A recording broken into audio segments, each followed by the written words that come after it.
The room was quiet. Too quiet. The kind of silence that makes you remember every moment that led you there. I sat behind a desk that didn't used to be mine. But now, it was. In front of me lay a single piece of paper, signed and sealed. A few lines of ink that said something unbelievable. I owned the company. Strange, isn't it? How life can flip everything upside down in just a few months. Not long ago, I was walking out of this same building, humiliated, broken, betrayed. I was replaced. Not by a stranger, but by the person I had trained with my own hands. I still remember the day it happened. The way everyone looked at me but said nothing. The way my trainee stood there smiling, the new rising star. They said it was just business. But to me, it felt personal. That day, I lost more than a job. I lost trust. I lost the belief that hard work always pays off. And when I walked out of those glass doors, I told myself one thing: I would never come back. But life, it has a strange sense of humor. Because here I am now, sitting in the same chair where I once sat as an employee. Except this time, it's different. This time, I'm the boss. I can still see the faint scratches on the desk, the ones I made years ago during endless nights of work.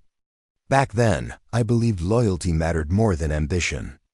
I believed in building people up, in sharing what I knew. I believed that when you give someone your best, they'll give it back. I was wrong. The person I trusted the most turned out to be the one who pushed me out. He learned from me, smiled at me, thanked me, and then took everything I had built. He took my projects, my title, and eventually, my place, and I couldn't stop it. I was told it was progress, that the company needed fresh energy. But deep down, I knew it was something else. A quiet betrayal dressed as opportunity. When I left, I felt empty. Every dream I had poured into this place crumbled right in front of me. I told myself I'd move on, start over somewhere else. But something inside me refused to let go. Not out of hate, but out of purpose. Because deep down, I knew one thing. They had taken my position, not my potential. So I rebuilt. Slowly, quietly. Every failure became fuel. Every sleepless night became a step forward. I studied, I learned, I created something new, something stronger. And as fate would have it, that new path led me right back here. Now, looking out the same window I used to stare through when I dreamed of success, I feel something I never expected: peace. Not the kind that comes from revenge, but the kind that comes from victory earned in silence. The people who once dismissed me will walk through those doors tomorrow. They'll see me sitting here. They'll see the new name on the door. And they'll realize what I already know, that no matter how many times they tried to replace me, no one could take away what I built within myself. It's strange, isn't it? How the same place that broke you can one day become the proof that you were never truly defeated. They replaced me with my own trainee. They thought I was finished. But they were wrong, because I didn't come back for revenge. I came back for justice. And the best part? They never saw it coming. When I first joined the company, I wasn't anyone special. Just another face in a crowded office, eager, hopeful, ready to prove myself. I started from the bottom. Small tasks, late nights, quiet victories no one noticed. But over time, I built something that couldn't be ignored. Trust. The company became my second home. I gave it everything. Missed family dinners, skipped weekends, sacrificed sleep, all because I believed in what we were building.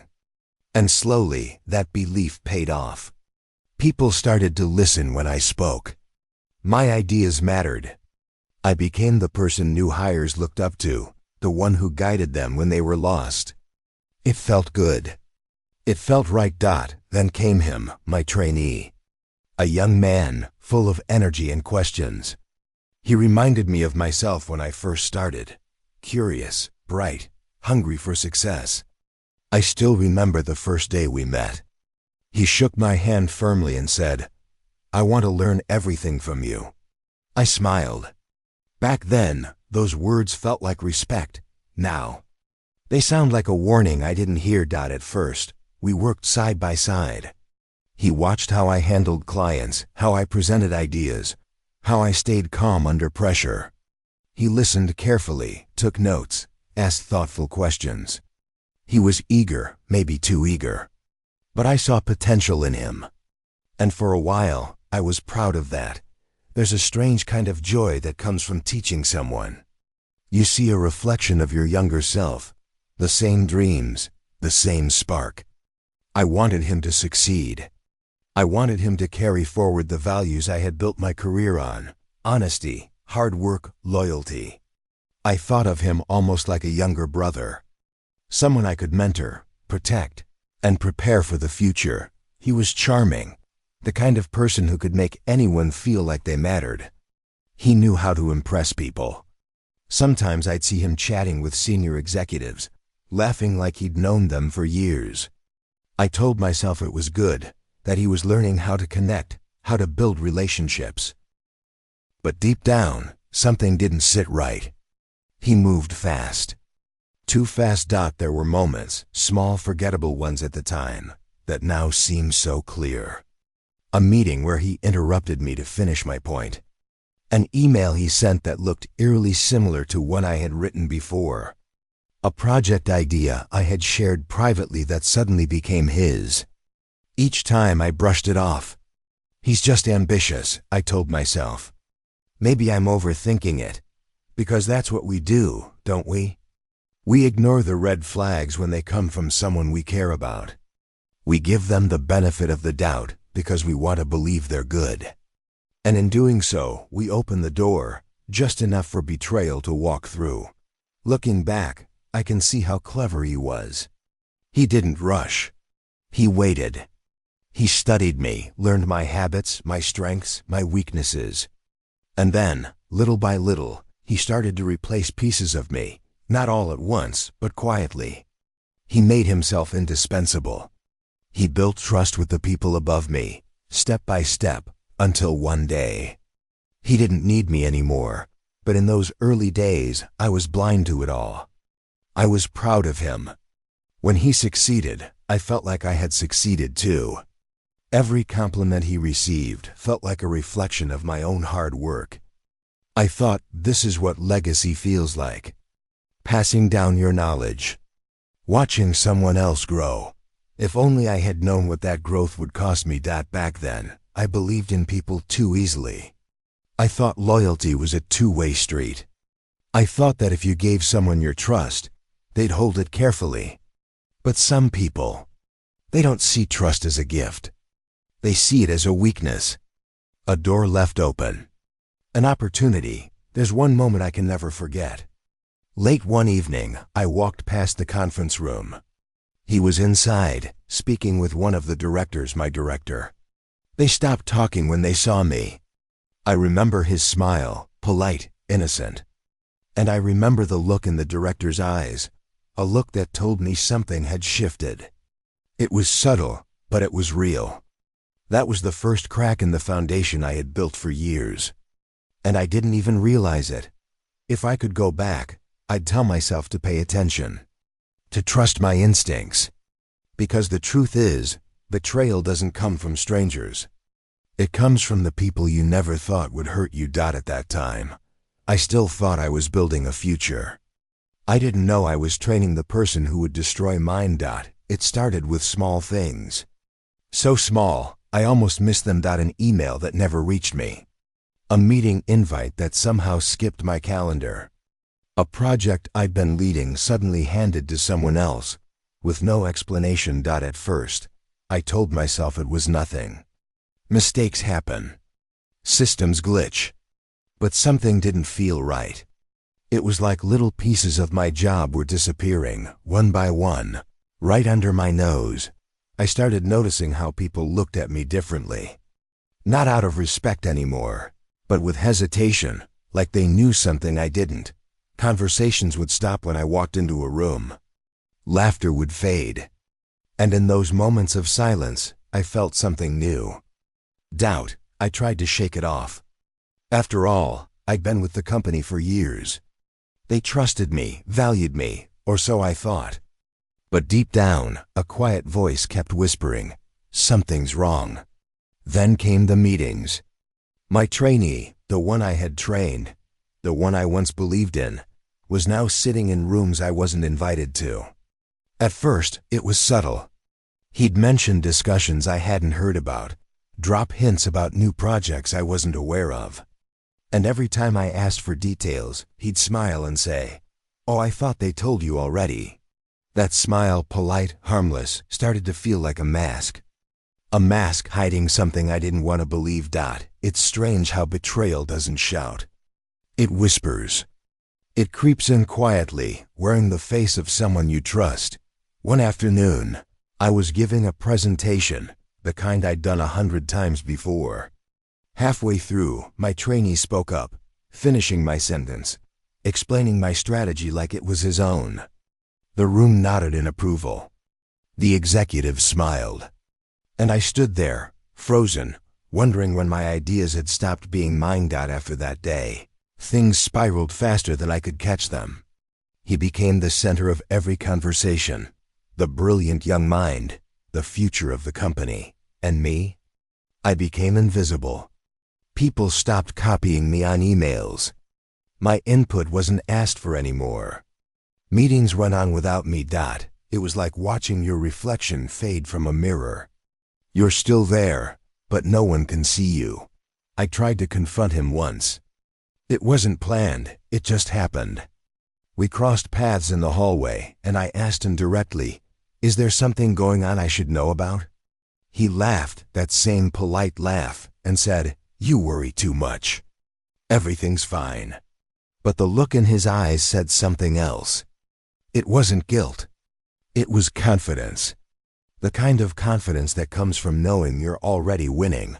I remember walking back to my desk, my hands shaking, trying to convince myself I was imagining things. But the evidence was right in front of me. Files I couldn't access anymore. Clients calling him directly instead of me.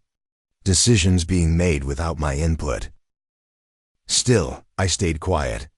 Because that's what loyal people do. They wait, they trust, they hope things will make sense. But loyalty, I learned, can be a dangerous thing when it's given to the wrong person. One day, during a team meeting, I watched him present one of my biggest projects. The one I had spent months perfecting. He stood there, confident, polished, taking every bit of credit like he had built it from scratch.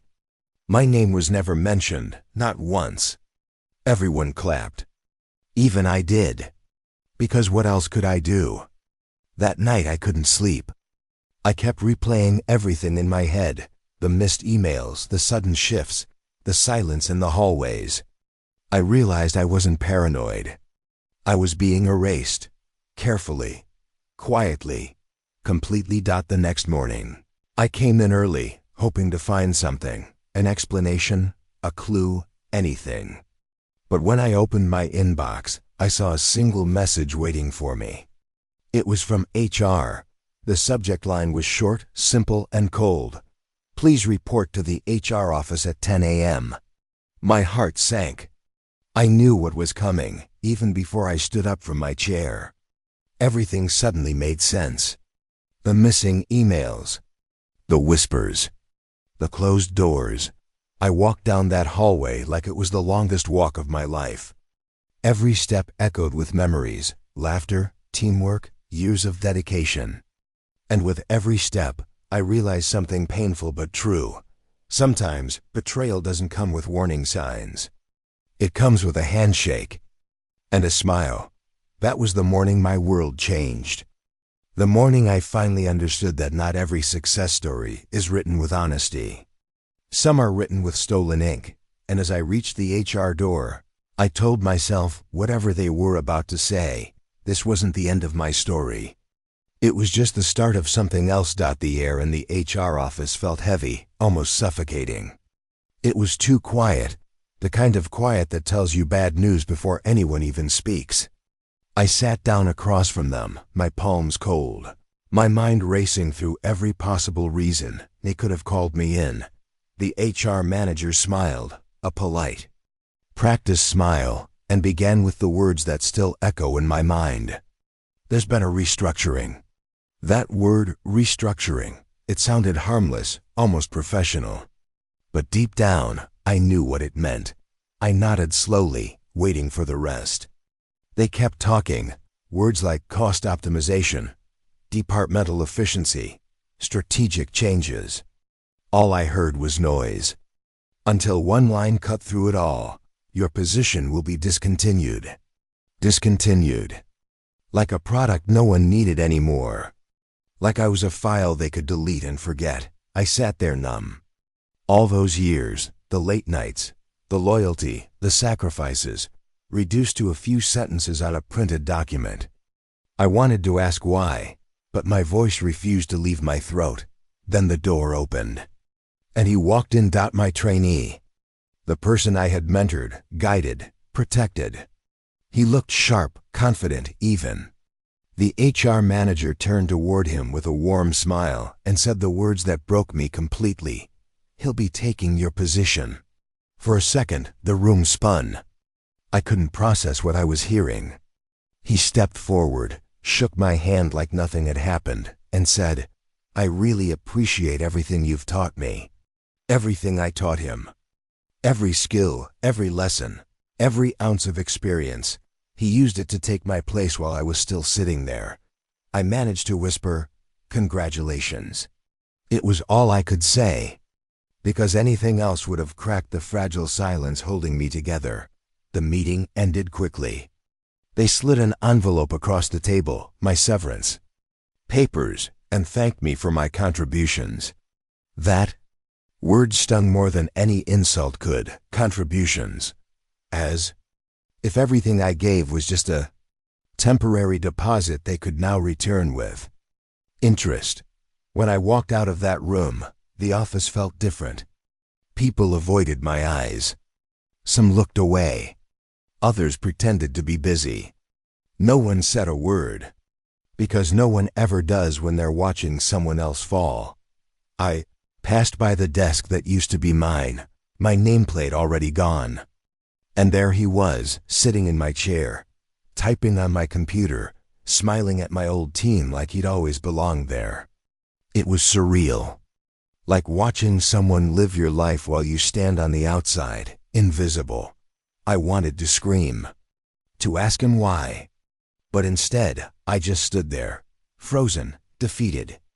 And for the first time in years, I realized that loyalty means nothing to people who only see opportunity. As I walked toward the elevator, memories flooded my mind. All the times I stayed late to help him with his work. All the times I defended him when others doubted him. Every moment of patience, every word of encouragement, all of it used against me in the end.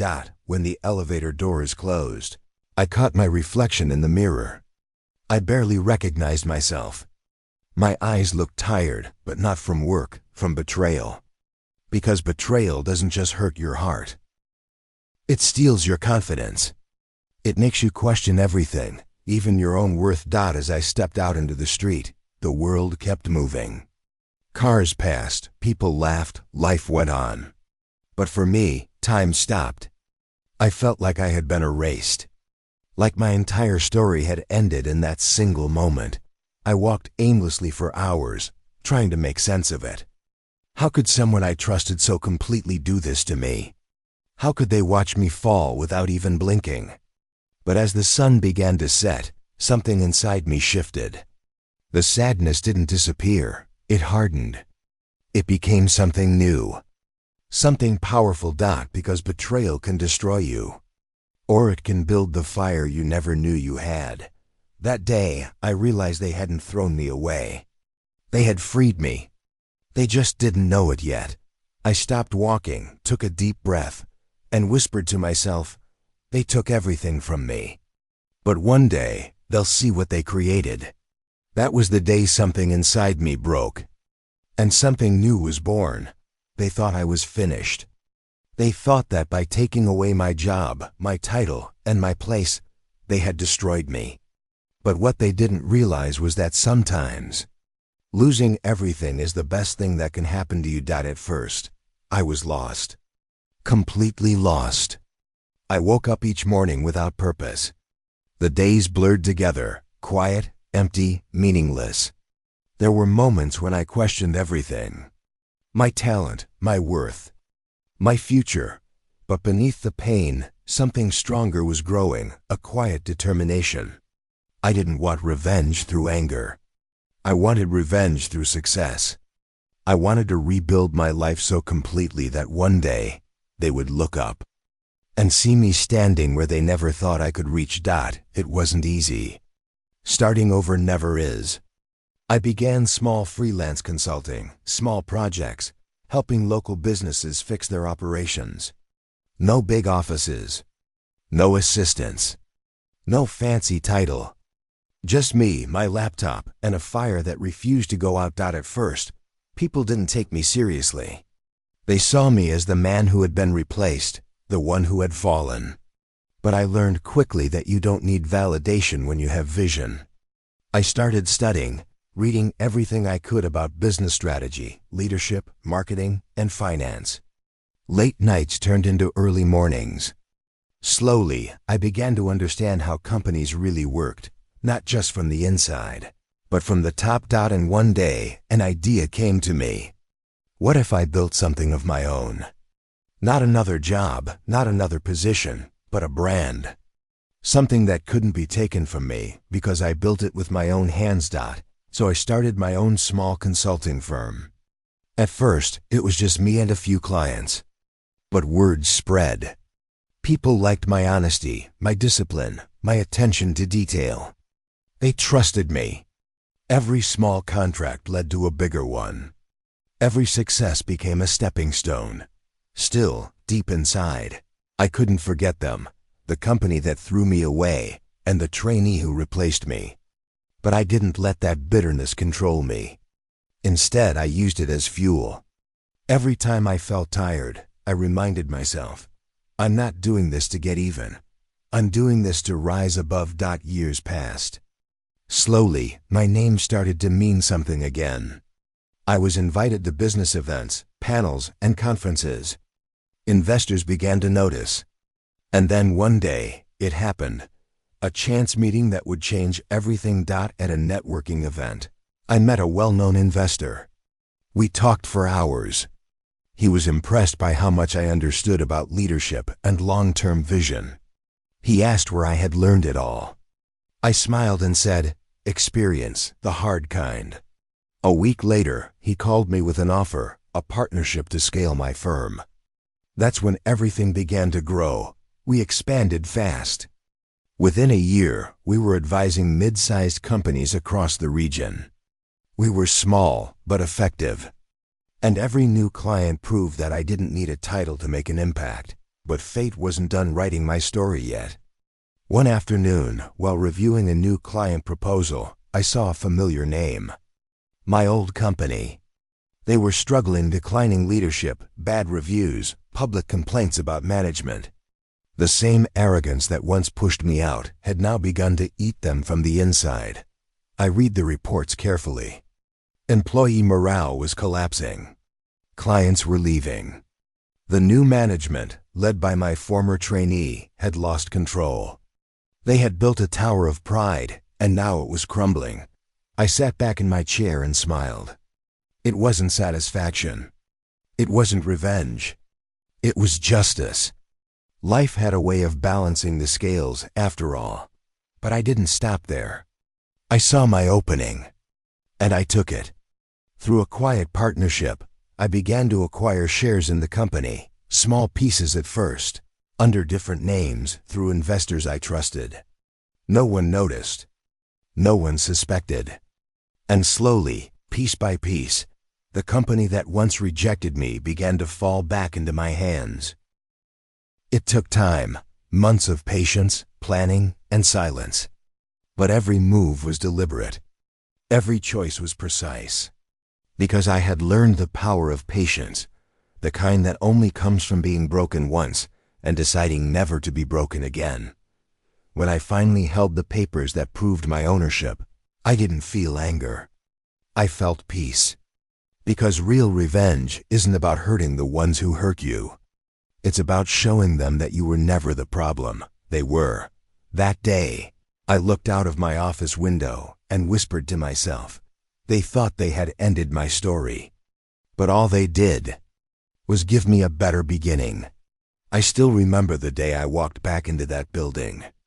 The same glass doors, the same lobby, the same scent of polished wood and fresh coffee. It all looked exactly as it did years ago, except this time, everything had changed, because I wasn't walking in as an employee anymore. I was walking in as the man who now owned the place. It was strange, really, how something that once broke me could now feel so small. The walls that once made me feel trapped now felt powerless. I wasn't nervous. I wasn't angry. I was calm, the kind of calm that comes after you've already faced your worst and survived. The receptionist looked up, unsure of what to say when she saw me. A flicker of recognition crossed her face. She stammered, "Can I help you?" I smiled and said, "Yes, tell your manager I'm here for the board meeting." She didn't know. None of them did. The papers had been signed quietly, the announcement still pending. And that was exactly how I wanted it. As I walked through the familiar hallways, I saw faces I hadn't seen in years. Some whispered my name in disbelief. Others looked away, pretending not to notice. It didn't matter, because I wasn't here for them. I was here for one person. When I entered the boardroom, he was already there. My former trainee, now sitting at the head of the table, my old seat. He didn't see me at first. He was too busy talking, too busy performing. His voice carried the same confidence I had once admired. And now pitied. I took a seat at the far end of the table. He glanced up, froze for a moment, then smiled awkwardly. "Wow," he said, "it's been a while. What brings you here?" I didn't answer. Not yet. I just watched him, every movement, every expression. The way he adjusted his tie, the way he tried to hide the nervous tremor in his voice. He had no idea what was coming. The meeting began. The executives spoke about declining sales, lost clients, internal issues. Every report painted a clearer picture of what I already knew. The company was falling apart. The very empire he stole from me was crumbling under his own leadership. When they finished their updates, the chairman turned to me and said, "I believe it's time to introduce our new majority investor." He looked confused. Everyone did. And that's when I slid the papers across the table. For a moment, no one spoke. Then he reached for the documents, his eyes scanning the signatures, the ownership stamps, the legal seals. His face went pale. He looked up at me, speechless. I said nothing. I didn't need to. The silence did all the talking. Finally, I leaned forward and said quietly, "I taught you everything you know. But not everything I know." The room stayed still. He blinked, opened his mouth, but no words came out. I could see it, the disbelief, the shock, the realization that the game was over. I didn't raise my voice. I didn't gloat. I just looked at him and said, "You built your career on my back. You took what wasn't yours. But the thing about shortcuts is, they never last." He lowered his eyes. The confident man I once trained now looked like a child who had finally been caught. I turned to the rest of the board. "From this day forward," I said, "this company will be rebuilt the right way, with honesty, with respect, and with real leadership." There was a quiet round of applause. Not loud, but genuine. For the first time in a long time, I felt peace. As the meeting ended, he stayed behind. He looked at me and whispered, "Why did you come back?" I smiled and said, "To remind you that what you build with betrayal will always collapse. Sooner or later." He didn't reply. He just stood there, silent, defeated, exposed. As I walked out of that boardroom, sunlight poured through the glass walls. And in that light, I felt the weight of everything I had carried for years finally lift. It wasn't revenge that filled me. It was justice. They once replaced me. They erased my name, my work, my worth. But now, I had taken it all back, not through hate, but through patience, strength, and faith in myself. Success isn't about proving others wrong. It's about proving to yourself that they never defined you in the first place. And as I stepped out of that building, I whispered the same words I told myself the day they fired me. They thought they had ended my story. But they only wrote the beginning. After that day in the boardroom, everything changed. The noise, the chaos, the endless struggle for validation, it all faded into silence. For the first time in years, I felt free. I didn't feel the need to prove anything anymore. Not to him. Not to the company. Not even to myself. Because the truth was, I had already won, long before I ever signed those ownership papers, that it wasn't about revenge anymore. It was about closure. In the weeks that followed, I watched the company slowly find its rhythm again. New systems. New culture. New energy. People worked with pride again, not fear. It reminded me of what this place used to be, before greed and ego took over. And then, one morning, he walked into my office. The same man who once replaced me.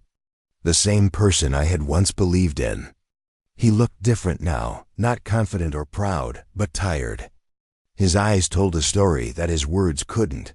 He stood there quietly for a moment before saying, "I owe you an apology." I didn't say anything. He continued, "When I took your place, I thought it was success. I thought I had won. But I lost myself in the process." I could hear the regret in his voice. He wasn't the arrogant man I remembered. He was just human, flawed, broken, learning the hard way what ambition without integrity looks like. I told him, "You don't owe me anything.